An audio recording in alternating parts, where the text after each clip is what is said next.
Boxing Truth here. Alright, second video of the day.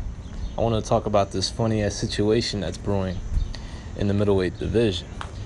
It's been reported by a few outlets, Dan Raphael and others, that a fight that I didn't think that was going to happen, simply because nobody gives a shit about it. It's not that big. Who really cares about it? It's a potential Canelo Alvarez fulfilling his mandatory obligation against Sergey Derevyanchenko. Now, obviously, I didn't think this fight would even be in serious discussions because Canelo would like to pursue bigger opportunities, bigger fights, even though in the back of his mind, he still wants to fulfill his dream of becoming the undisputed middleweight champion. But that's going to be very hard to do with all these mandatory obligations, especially for these type of fights where DAZN and not even Cannelo's team and Golden Boy really have any interest in. This fight does nothing for Canelo, his legacy, his momentum. It's just an annoying fight to take. A guy who is unknown, not the biggest name, technically lost on paper anyways. I don't think Derevyanchenko lost to Danny Jacobs. I thought Derevyanchenko edged that fight out.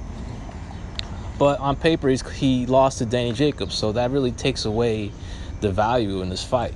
And considering that Derevyanchenko is not American, he doesn't speak English, so this makes it a very annoying fight for an A-side fighter to take.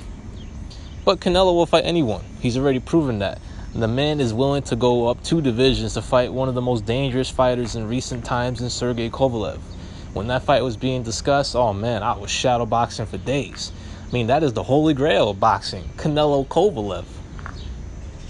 But it wasn't to be, as Golden Boy, they didn't really pursue that fight very hard. They didn't make any serious offers to Kovalev, considering the offer they gave Danny Jacobs to fight Canelo. But now here's the funny situation. I know what Golden Boy is up to here. They're gonna try to kill 2 birds with 1 stone. They're not interested in a third fight with Golovkin, but they're being pressured by DAZN since they paid Canelo all that money in order to get this third Golovkin fight in the mix. But Canelo already beat him twice, in my eyes, and Canelo also feels the same way, that he beat him twice. So what's the need for a third fight? Especially since Canelo's going to beat Golovkin even worse the third time around if it does happen. But they understand the business aspect of it. They know that that fight will generate a lot of revenue and eyeballs and subscriptions. So you can understand why DAZN wants it. But it's a fight that Canelo is not really interested in taking, especially not right now. He wants to pursue other opportunities, other fights. But now that the Kovalev talks went nowhere, and now Kovalev's fighting Anthony Yarde, which is another fight I'm interested in, very intrigued about.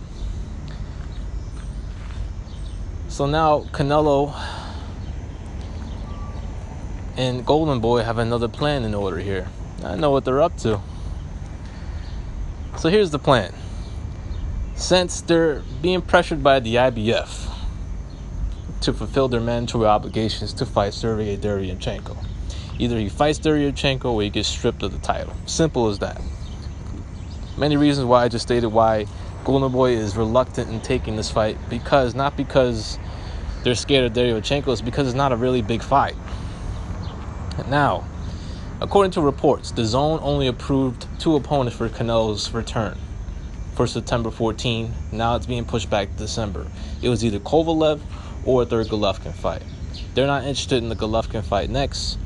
So now I'm hearing that in order for Canelo to make this mandatory defense against Derevyanchenko, they have to put it in writing or in a contract, whatever, that Golovkin has to be next if the DAZN is to approve Derevyanchenko as an opponent. I was very surprised at the report that there are serious discussions being made of a Canelo-Derevyanchenko fight. But now that I see what's going on behind the scenes and the plan, it kind of makes a little sense. They want to eliminate Golovkin. And the only way to do that is to fight Derevyanchenko as a mandatory defense, because if Canelo doesn't fight Derevyanchenko next and gets stripped of the IBF title, there's a good chance Golovkin could instead fight Derevchenko for the IBF strap. Now Golovkin's getting up there in age. He's not looking that good, getting his head rocked back by a bum-ass Steve Rolls. Got the knockout, but against a hand-picked opponent. Didn't look good in the process in getting that knockout. So maybe Golovkin has enough left to beat a Derevchenko at this stage of his career.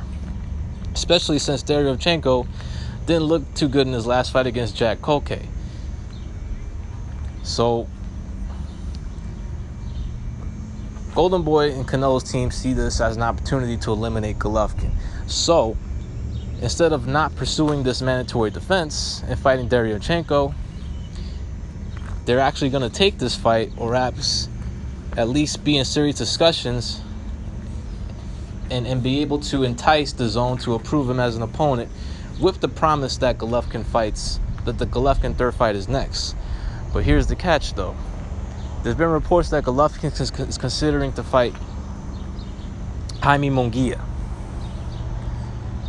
perhaps as the replacement for the Canelo event, since Canelo pushed his fight back. Now, Golovkin Munguia is a very interesting fight now. Now that Munguia's got some experience under his belt, now that he's actually fought some world-class fighters, he's fought some world-rated contenders, he's had some growing pains, but he's entering into his prime. He's a big kid. Now he's 23 years old. He's coming off, some real fights, taking mandatory defenses, fulfilling mandatory obligations. And now they were willing to take the fight with Golovkin when he had none of that experience. That fight now is a lot closer now on paper than it was when it was first being discussed about, 2 years ago?